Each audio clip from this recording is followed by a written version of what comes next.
इधर उधर की बात घुमा फिरा के ये कहना चाह रहे हैं, आपके मन की हो रही है।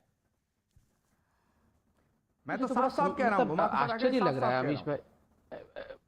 ठीक, अब मैं बोल लूं प्रभु, एक तो मैं बधाई भी दे रहे हैं तालिबान का, हमें बताइए।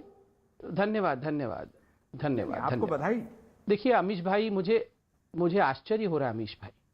आप देखिए, इन लोगों ने तय कर लिया है कि ये चुनाव हार गए हैं, क्योंकि तालिबान वहां पकड़ी गई है, तालिबान वहां किस तरह से उसका नकाब उतर रहा है, तो ये इन्होंने हमें बधाई दे दिया कि चलो तुम चुनाव जीत गए, हम हार गए, आपको बधाई हो। आप सोचिए जरा, ये बहुत भयंकर सोच है अमीश भाई। अमीश भाई, किसी देश में तालिबान का हुकूमत, तो आपने भी बधाई। एक सेकंड, मैं आपके बीच में बिल्कुल नहीं बोलता हूं आचार्य, और आप बहुत आप वयस्क भी हैं और आप जिम्मेदार व्यक्ति भी हैं। मैं कंप्लीट कर लूं, फिर आप अपना विषय बोल लीजिएगा। देखिए मैं एक बात तो देख रहा हूं, तालिबान के प्रवक्ता से ज्यादा विचलित आप लोग नजर आ रहे हैं। क्यों इतने विचलित है? ये आप थोड़ी कर रहे हैं। आप लोग इतने विचलित क्यों हैं? आराम से बोलिए, घबराइए मत, हम आपके ऊपर दोषारोपण नहीं कर रहे हैं। देखिए, आपने आरंभ किया ये कह कि संबित जी हिंदुस्तान के मुसलमानों को तालिबान से मत जोड़िए। कहां जोड़ा? बीजेपी ने किसी भी मंच पे कहा कि हिंदुस्तान के मुसलमान इज इक्वल टू तालिबान? किसी एक व्यक्ति को जोड़ा? बिल्कुल नहीं जोड़ा। जोड़ा आप लोगों ने। हिंदुस्तान का मुसलमान पाकिस्तान से खुश होता है, ओसामा से खुश होता है, ये आप लोगों ने पद्धति शुरू की। अपमान आपने हिंदुस्तान के मुसलमानों का किया। ओसामा बिन लाडेन जी कहकर आपने हिंदुस्तान के मुसलमानों का अपमान किया। ये जो हफीज सईद था, आपको याद है उसने एक इंटरव्यू में क्या कहा? There are good people in India like the Congress party, और एक जर्नलिस्ट का नाम भी लिया। क्यों कहा हफीज सईद में कि गुड पीपल हैं कांग्रेस के रूप में? क्योंकि आप लोग उनके एजेंडे में खेलना शुरू कर देते हो। ये हमने बर्क साहब जो मेंबर ऑफ पार्लियामेंट है समाजवादी पार्टी के, मोदी जी ने कहा था उनको ये बयान देने के लिए। नोमानी जी जो all India personal law board के सदस्य हैं, उनको मोदी जी ने कहा था। यहां दो बैठे हुए हैं आपके पैनलिस्ट, सभी बोलेंगे, वो चादर उड़ाने जाने वाले थे और वहां अफगानिस्तान में तालिबानियों से मिलने के लिए, उनको बधाई देने के लिए यहां बैठे हैं पीस पार्टी वाले। इनको मोदी जी ने कहा था, शादाब चौहान को। और तो और आप बताइए, आप तो ऐसे बता रहे हैं जैसे मोदी जी ने कहा था ये तालिबानियों के कि अभी शुरू कर दो, 22 का चुनाव आने वाले हो। थोड़ा तो शर्म करना हम लोगों को आना चाहिए। ये क्या है? ये तो बेशर्म की तरह हम लोग बात कर रहे हैं कि आपको फायदा हो गया, बधाई हो। काहे बात की बधाई? शोएब जमाई इंतजार कर रहे हैं।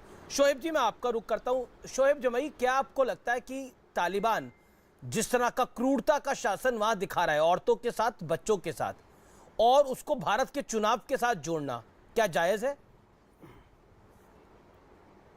और आपको भी शर्मिंदगी हो रही है जो तालिबान कर रहा है? सवाल देखिए अमीश भाई, सवाल सबसे अहम ये है कि जो भारत के मुसलमानों से इक्विवेलेंस ड्रॉ करने की कई बार कुछ पैनलिस्टों ने की, और पिछले लगातार 2-3 दिनों से ये लगातार सवाल पूछा जा रहा है किसी भी पैनलिस्ट से जो मुस्लिम वक्ता हो कि भैया तुम्हारा स्टैंड क्या है तालिबान पे। कांग्रेस पे पूछ रहे तुम्हारा स्टैंड क्या है, तो क्या हमारे स्टैंड ज़्यादा महत्वपूर्ण है या मोदी जी का स्टैंड ज़्यादा महत्वपूर्ण हो? मुझे ये बता दीजिए, क्या मोदी जी का स्टैंड अब तक तालिबान पे क्या है? कोई स्टेटमेंट अभी तक क्यों नहीं आए कंडेमनेशन पे? मोदी जी कंडेम करके कह दें कि what Taliban is doing is very horrible thing, और हमें तालिबान तो आप मोदी जी को फॉलो करते हैं? ये क्यों नहीं क्लैरिटी आ जाए? मोदी जी को फॉलो करते हैं। शायद आपने जयशंकर का स्टेटमेंट सुना नहीं है, जो उन्होंने यूएन में बोला है स्टेटमेंट, वो आपने सुना नहीं है। नरेंद्र मोदी ने जो आज जो शुक्रवार के कार्यक्रम में सोमनाथ मंदिर में आतंकवाद पर बोला है कि हो सकता है आतंकवाद के जरिए आप टेम्परेरी आ जाए, लेकिन लंबे अरसे तक इंसानियत को मार नहीं सकते, वो सुना नहीं है आपने। ये बताइए, लेकिन हम नरेंद्र मोदी को फॉलो करते हैं। दोहा में मिलने गए कि नहीं गए? ये बात मैं आपसे सवाल ये पूछ रहा हूँ, अखबार में छापा कि आपका क्या मत है? रशिया में सरकार का मत स्पष्ट है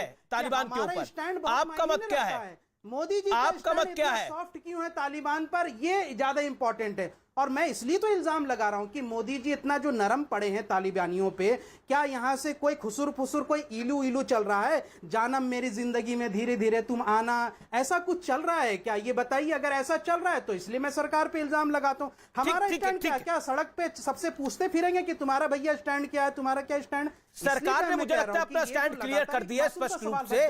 जो विदेश मंत्री ने बोला है, जो एक्सटर्नल अफेयर्स मिनिस्टर ने बोला है, वो भारत का स्टैंड होता है। 10 सेकंड में एक बात, आपने एक्सटर्नल अफेयर्स मिनिस्टर का स्टैंड अप सुनना ही नहीं चाह रहे। पूछ के क्लियर कर, वो तो यहां तक कह रहे हैं कि तालिबान को जो देश मदद कर रहे हैं उनका इशारा चाइना और पाकिस्तान पर है, उनको भी रोकना चाहिए।